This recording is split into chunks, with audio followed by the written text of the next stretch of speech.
Hello. It is the Thursday edition of the Angela Ray Show. Shout out to everyone who will be catching our broadcast tonight on the replay. Thank you so much for tuning in.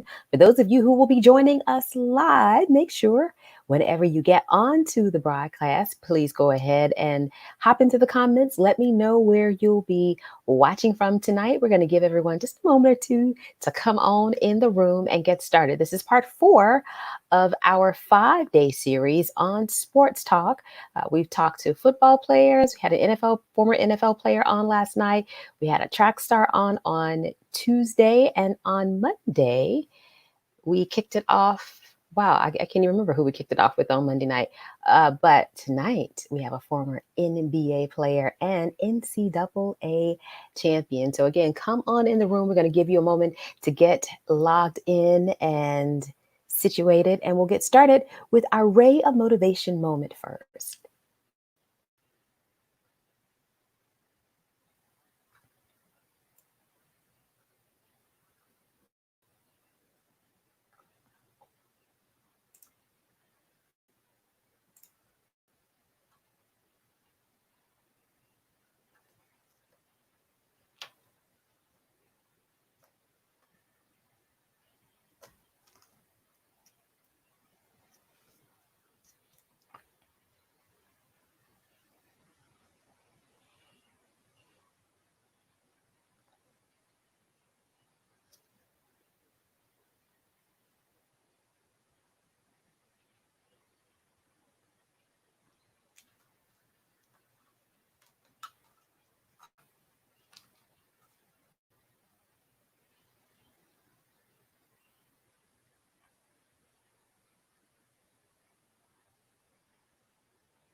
So we're going to go ahead and get started with our Ray of Motivation moment. And our Ray of Motivation moment is walk it like you talk it. Now, this is not about the Migos song, not at all. It is really a question of faith. So a couple months ago, it was time for me to move from one storage unit to another.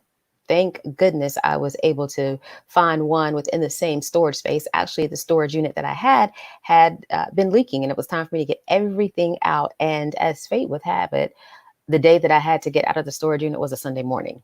Most of the people that I know with strong muscles are spending time with their families on Sunday mornings, or they're in church or their place of worship. So I had been calling Saturday night trying to find someone who could help me move the heavier things into my new storage unit. And so Sunday morning came around, and I'm going through my address book, I'm going through my contacts, and I can't find anybody, but I know I have to be out of that storage unit before the end of the day.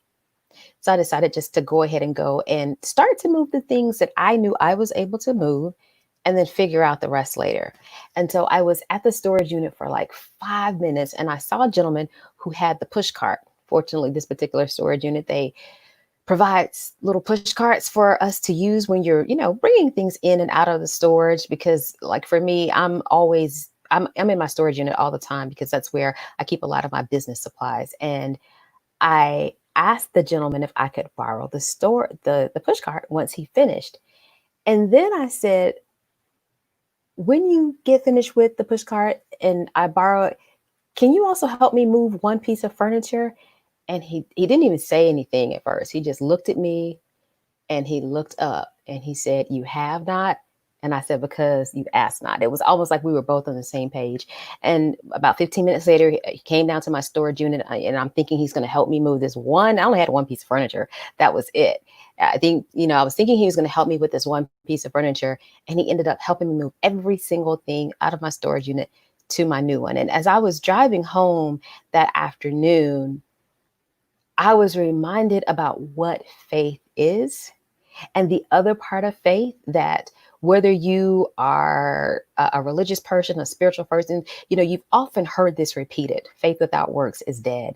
And it occurred to me that the works that I had to do to have faith that I was going to be able to get this stuff out of storage was actually show up. I mean, I'd made the effort of calling and trying to get someone to help beforehand. But when I felt that my back was against the wall, I had to walk it like I talk it.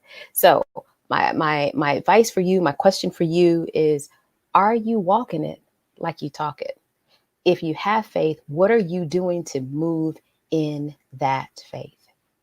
And that is our Ray of Motivation moment for this Thursday edition of the Angela Ray Show. Well, as I mentioned earlier, tonight we have a very special guest hanging out with us at the Angela Ray Show. I'm so excited.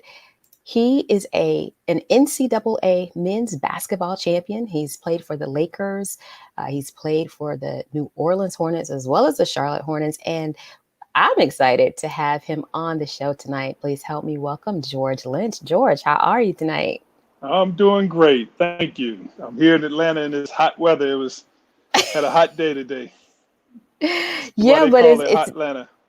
definitely. It's nice though that right about now it's after 8 p.m. on the East Coast, and it's still daylight. I mean, a month or two Yes. ago, it wasn't as bright, but we're getting ready to hit the summer solstice and have the longest day of daylight. But yeah, it's nice to be out after 8 o'clock, and it's still daylight.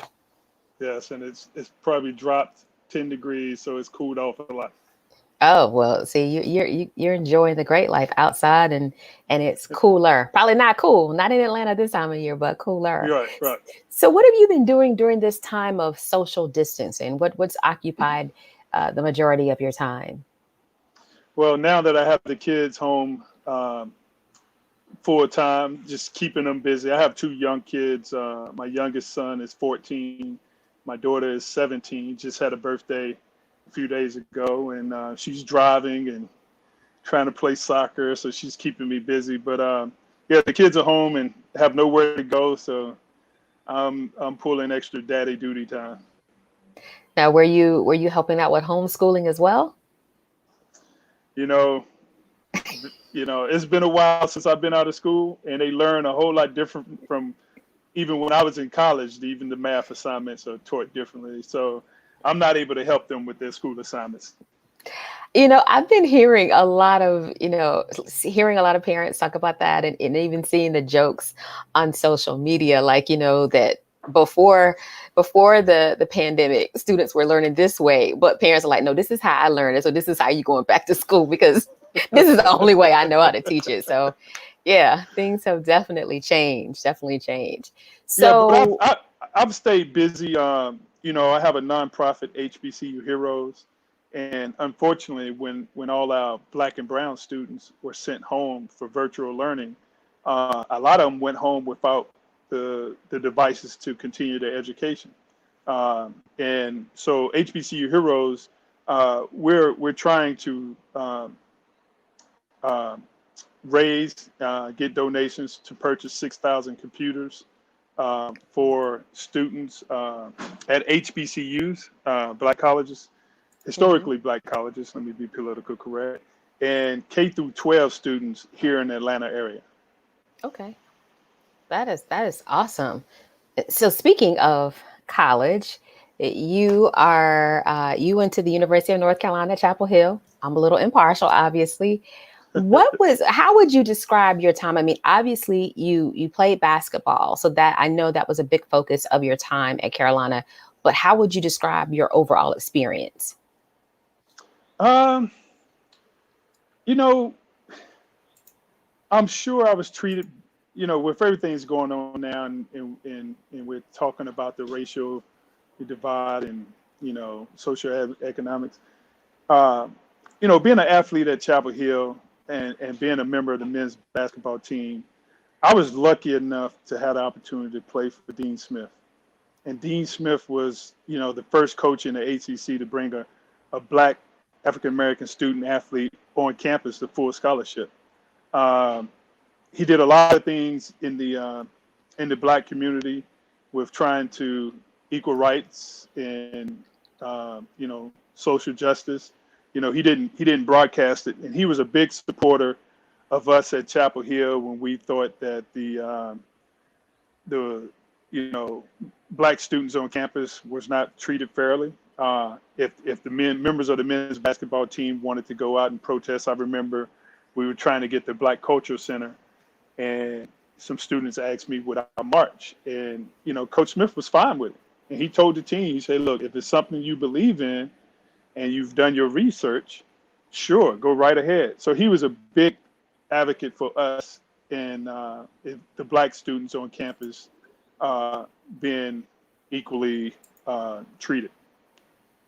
Okay, so and Dean Smith was a legend. It just there's just no other way to describe him.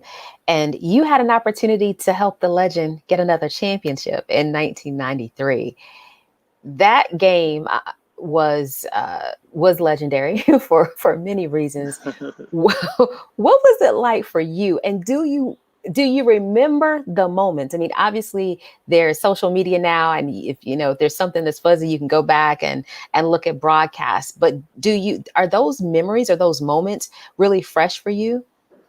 Oh yes, I remember when I think I might have been um 12 years old, and I was sitting in the living room with my stepfather, and he was a big Carolina fan with Jimmy Black and all those guys, and I was sitting there watching in '82 when they won the championship with Michael Jordan hit the shot against Georgetown, and I always wanted to play for John Thompson, uh, or I wanted to go to the University of Maryland, but a couple of things happened. John Thompson and Coach Smith were such good friends that they wouldn't recruit the same players, and so he didn't really recruit me, although they were Hmm. on my list of going to school, and I went to high school up there in the Northern Virginia area. Ended up choosing North Carolina, and I wanted to go to school there for two reasons. I wanted to graduate from college, get my degree, and I wanted to win a national championship. And Okay. Carolina had been to numerous of Final Fours. Unfortunately, but Coach Smith had only won one championship. So we went to the Final Four my sophomore year, and we lost. Duke ended up winning it. We had beaten Duke like three times that year. So I felt that we let the university down my sophomore year by not winning it. And my junior year, we had some young guys playing a lot of minutes, so we kind of fell short in the Elite Eight. And then my senior year, we got back there, my only last chance to win in the championship, and I gave it everything I had. I didn't want to come out of that dome without that championship, so I didn't leave any stones unturned, uh, trying to bring that trophy home, Chapel Hill. Okay. And here's a question from a fellow Tar Heel about what that time was like for you. Can you read it? What did you Yep. say? What was it like to wear that Carolina blue jersey and play in the Dean Dome? Oh, it's funny. I went on a visit. So before I got to Chapel Hill, my five schools, I didn't even take all five visits. My schools were Virginia Tech because I was from Roanoke, Virginia, then UVA because I was from Virginia, and then it was uh, University of Maryland, Georgetown, and North Carolina. And I didn't even take a visit to Maryland and Georgetown because, I played high school in Northern Virginia, so we used to play at Georgetown all the time. Uh, but, my first time in the Dean Dome, I think my high school coach took me to a game there. But when I went there, I went back in the summer, and, they had the bleachers pushed back, and there was a lot of pickup games going on. And it was, Michael Jordan was there, J.R. Reed was there, Sam Perkins was in the gym, Kenny Smith, I mean, Oh, it was legends. pros. Yeah, it was pros all over the place. And I was like, man, I picked the right spot, to get out there and compete with those guys going into my freshman year. Uh, and then, like I said, playing for Dean Smith, a legendary coach, the guys that when I got there, King Rice, Rick Fox, Scott Williams, Hubert Davis, those guys were great upperclassmen, and I couldn't have chosen a better place. But having to go out there and play in front of 20 some thousand people cheering for you wearing that Carolina blue, it was like playing in heaven. I mean, there was not a time, although it was tough and it was hard because Duke had just won 2 championships, uh, Back to back. back to back, and being less than 16 miles away from campus. You heard about it every day, but I wouldn't change that experience for anything. It was a great experience putting on that uniform. I wish I could rewind the clock back.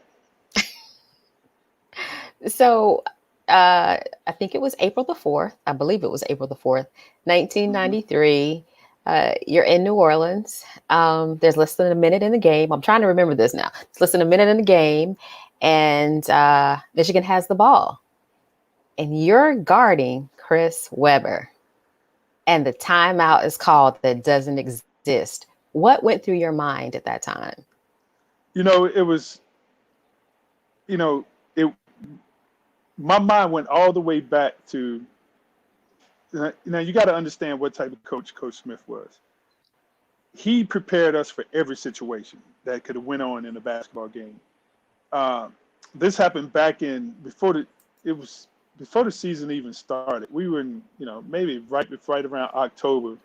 We going over situations, and he used to, everybody know about the blue team. So he used to take the bench players, spot them 10, sometimes 14, maybe 20 points a game, and he'll put, 3 or 4 minutes on the clock. And he said, all right, let's see if y'all can come back. And he would, turn it over to us. It wouldn't be no coaching, just to see how we would handle, late clock situation, pressure moments. And my team was Donna Williams, Brian Reese, Derek Phelps, Eric Montross, and myself. Now back then you could practice 3 to 4 hours, and it wasn't no turning your time sheets and the NCAA monitoring how long you practice. Now we had been in practice for maybe 3 to 4 hours at this point. He put 2 minutes on the clock, maybe more. We're down. So we get back into the game. We make a comeback, get a couple steals, hit some shots. And I'm not for sure if we were down one or tie ball game. Donna Williams steals the ball, and it was kind of a loose ball, so he had to dive on the floor and maybe close to going out of bounds. He calls a Mm-hmm. timeout. Man, Coach Smith ripped into us that, these are my timeouts. Nobody call a timeout unless I tell you to. He puts us, now this is after 3 to 4 hours of practice. He puts us on the end line, and I swear we had to run close to 50 wind sprints. And Ooh. everything is competitive at Carolina, so it's not like you run a wind sprint and you could just barely make your time. No, you running these things like we just started practice. Mm-hmm. And so when it was so, and then to go back, we played Michigan in November, and I tell people this all the time. We played them in November, and every once in a while, Jalen Rose, who's their primary ball handler, would take the ball out of bounds. And Coach Smith, I was a senior. I was, the leader on the team. I'd been there 4 years. I knew the system in and out. He trusted me just to go trap the basketball whenever I wanted to. So if you look back in that game, uh, maybe 2 or 3 timeouts before Chris Webber called that timeout, Jalen Rose takes it out. Chris Webber wants to bring the ball up. So I tell Derek during the game, I said, Derek, next time Jalen takes the ball out, you play in front of Chris, and I'm gonna play behind him. Now, Chris Webber was not my man. I was supposed to have been guarding Jawan Howard. So I tell Montross, I said, look, you go back and protect the rim. I'll get back to Jawan Howard before the ball comes over the court. So a couple plays before he calls that timeout, Jalen Rose takes the ball out. Chris Webber wants to bring the ball up. Their entire team runs down, and we're a team known to trap and press. So I was really out of position if you wanted to be technical about it. But Coach Smith allowed me just to randomly go trap when I felt like I had an opportunity. So Jalen takes it out, and Derek plays in front of Chris. I play behind him. And we kind of threw like a soft press type thing, a two-man press. And somehow, Chris was a great player, so he got the ball in anyway. But he saw that Derek was looking at him, and I was applying pressure. He was like, this is a little uncomfortable. I'm trying to get the ball to Jalen. So I leave because I know he's about to pass it. He travels. Never And got called though. never got called. And at this point, you really lose track of time. You don't know. I mean, we knew they didn't have much time on the clock. But we practice. If you go to a Roy Wynn practice to this day, at the beginning of the practice, there's blue tape on the floor. They tape the sidelines off and they tape the corners. So anytime the ball is there, they want you to trap. So we practice this all the time. So Chris brings the ball up and he takes it to the side of the floor. And at this point, I was like, look, I got Montross under the rim and I got Derek, applying pressure on Jalen. I can handle Chris in the open court by myself. So when he was in the open court, it played to my advantage because I was smaller and quicker. But when it got to the basket, he put his back to the basket. I was looking for help. But fortunately, it worked out for us. And I think we had a 2-point lead anyway. They would have had to shoot a 3 with time running off the clock anyway. But they called a timeout that they didn't have, and going up the sideline, I heard a lot of people on their bench calling timeout. Well, now whether they would say we don't have timeouts or call a timeout, I heard timeout. And I think under that situation, I would have called a timeout myself. Yeah, I saw a documentary a couple of years ago where they re-showed that moment in the game, and literally you can see maybe, definitely not the coach, but you can see maybe a couple rows behind the players, people doing this, and Yeah. it's a high stakes game, it's a high stakes moment. The championship is on the line, so definitely understandable. And I've never heard from one of our players that they actually heard, the word timeout. But I believe that in early interviews, that's what people were saying. He heard timeout, even though they had already discussed, there are no more timeouts left. Well, I was on the sideline closest to that bench. Me and Derek Phelps. I never asked Derek did he hear timeout, but whether it was people from the stands, I heard timeout. And, Okay. like I said, when he called timeout, it was funny because it happened so fast and, things are going on, I'm walking back like, okay, they got a timeout. And I look down at our bench and everybody's jumping around celebrating because the coaching staff had already told them, look, we got a technical, we're going to shoot free throws. Right. But it seemed like that from the time that they called timeout and me walking back to the bench, that was the longest 20 seconds. If it was a 20-second timeout or 30-second timeout, that was the longest 30 seconds that I've ever been a part of. Okay. So you go out on top in your college career, and now it's time to take it on the road professionally. So you end up in Los Angeles, where at that time, there's a history of Magic and Kareem and all these great players. What was it like now to trade in that Carolina blue for the purple and gold? It was at first it was hard. It was overwhelming. First of all, being drafted to the Los Angeles Lakers, playing, I'm from Virginia, playing on the East Coast, moving out west, La La Land, Hollywood, whatever they call it. It was that whole experience was mind-boggling. The good thing about it that James Worthy was there. I had a great group of veterans. Sam Bowie, who played at Kentucky. James Worthy was a Carolina guy. James made that transition for me very easy. He took me under his wing. He said, "Look, man, you're a Carolina guy. I got to look out for you. Take care. If you need anything, just let me know." So he made that transition for me uh, very easy. And thank God he was there because I went way out there. My mom and my family was still in Virginia, and it was I needed someone like James to be able to go to for advice and going through the training camp. Um, he made life a lot easier for me. Well, that is awesome. Tar Heels, they're all over. We are all over in so many different industries. So you played for multiple teams. You ended your professional playing career in New Orleans, and then you started coaching. What was that transition like? I know people are like, man, why you torture yourself like that? No, when it's funny because my high school coach, we always did summer camps. Young kids would come back. They had those bright big eyes, wanting to take all the information from you. And then being at Carolina, Coach Smith made sure that we went out and spoke at camps, around the state of North Carolina, so we can get comfortable being in front of the camera, uh, public speaking skills, things like that. And so it was always something I enjoyed doing.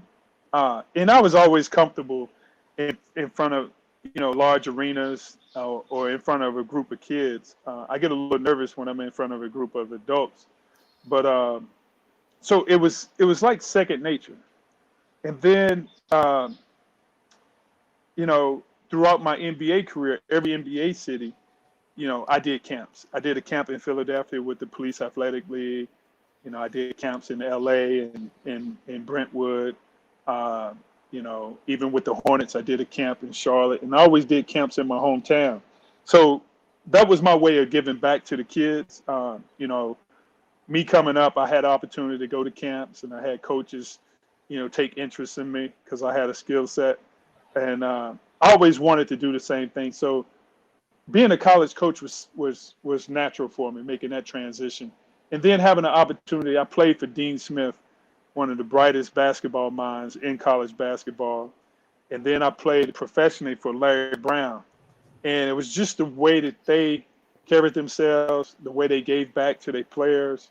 Uh, I felt that if I had that knowledge, it was my responsibility to share it with young men, and the way to do that is to do coach basketball and do summer camps for kids. Now, you mentioned a little bit of this earlier, particularly when you were talking about Coach Smith and how he was supportive of players. If you felt like there was something strongly that you wanted to protest about, he, said do your research, and he was very supportive. What do you think of athletes now? Because it's a different world in 93. 93, you could protest and it may be written up in the paper or it might make the news. But now all you need is a camera phone and you're your own broadcaster. How do you feel now about athletes using their platforms to bring I think about it's great. change? I think it's great. And now, with the social media and Instagram and Facebook and Twitter, guys can write their own narrative. Back then, you tell a reporter, depending on if he liked you or not, the story came out in your favor. Now they can speak their mind, and it comes from them. It's not coming from some reporter rewriting it or editing, what you said to make it sound like something totally different. So, and I think the athletes today, with LeBron and Jalen Rose and some of the entertainers today, using a social media platform to, you know, bring light to social injustice. Because, our people, black and brown people, you know, we've always had our stories told through a different lens. And now we have that opportunity. Spike Lee got a great movie coming out. You know, we can help, you know, tell our history the correct way. And I think that's what's going on now. We're able to record it and tell the truth. In our history, our Black history is being, the truth is coming out, you know. So you mentioned a little bit earlier about the HBCU Heroes Initiative. Talk a little bit about that and how people may either get involved or support that. Well, so we own all five social media outlets, HBCU Heroes. That's on Instagram, Twitter, Facebook, and maybe our website is hbcuheroes.org. So it started out, I've coached 2 years at Clark Atlanta University, Black HBCU Division II program. And, I, like you stated earlier, I went to a PWI, I went to Carolina. I've also coached at SMU. I coached at UC Irvine. And I had my first head job, at Clark Atlanta. And one thing that my experiences as a player at North Carolina, um, I wanted to make sure that the players had a great experience. Because when Coach Smith recruited his players at Carolina, he said, "Listen, I know we have all these great things at Carolina, but you guys got to recruit for each other." And King Rice and Rick Fox, Hubert Davis, Scott Williams, Pete Chilcutt that year I came in, Kevin Madden. Those guys recruited me, showed me a great time on campus. Hmm. Um, and that was my experience. When I left that campus that day, I, I felt that those guys have been my brothers for years. And so when I got to Clark, part of the experiences, that I had from Carolina, I wanted to bring that on myself at Hmm. Clark. You know, uh, you know, the problem with some HBCUs, they have coaching changes. Yeah, I think the coach before I got there, Coach Walker, was only there for 2 years. The coach before him had only been there for a couple of years. So I had a small window to try and develop a culture. And part of the culture was, you know, when we were at Carolina, we went to New York. It was more than just going to New York and playing in Madison Square Garden. Coach Smith would give us the opportunity to go to a Broadway show or, go to the Empire State Building, do something, walk down to, uh, Times Square. It gave us that experience because he always said that, some of these guys may never come back to New York after they graduate. And so when I got to Clark, I was like, what can we do to make sure these guys have a great experience and then pay it forward? Um, so I started HBC Heroes because, a lot of Division II HBCUs don't have the resources from their athletic department to be successful. And, a lot of it has to do with alumni giving, uh, the, low enrollment.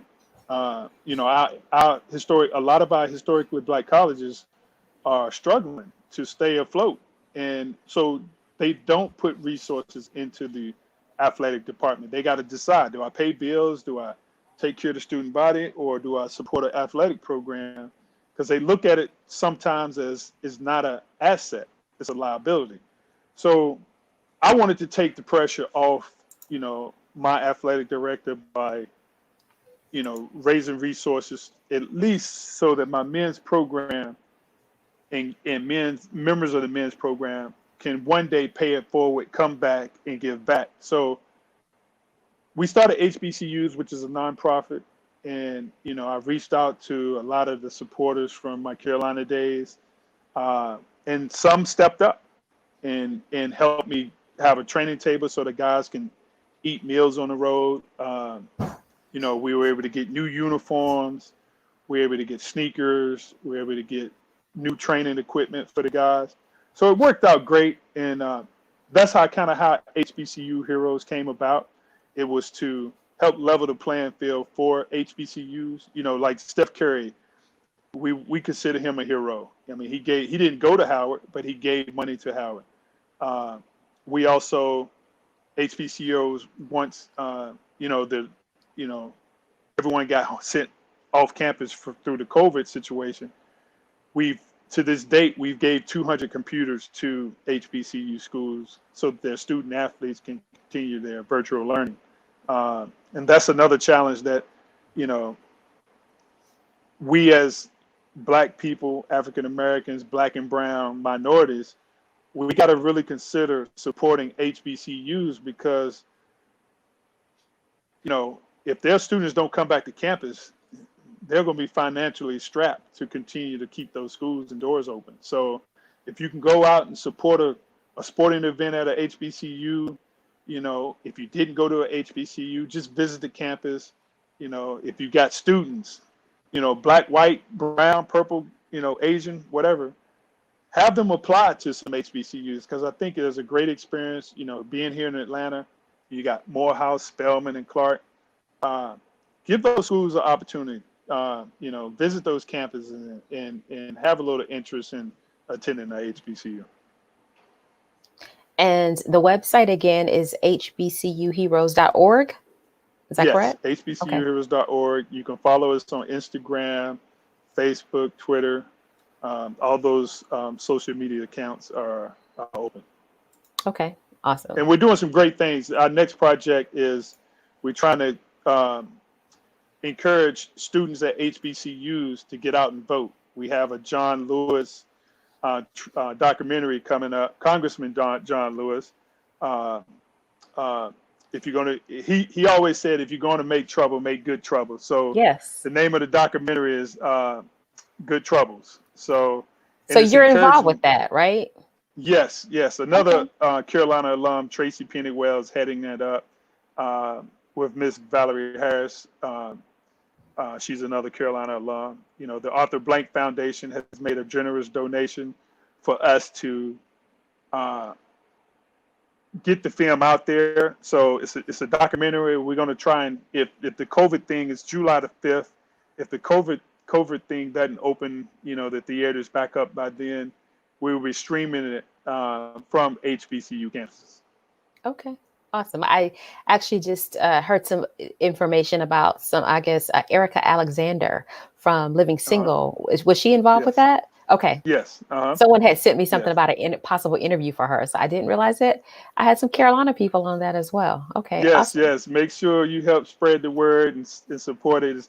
It talks about Congressman Lewis's walk, back in the, 60s during the civil rights and him with Martin Luther King. It tells his story and, to see him out there at the Black Lives Palace place, in front of the White House with the protesters.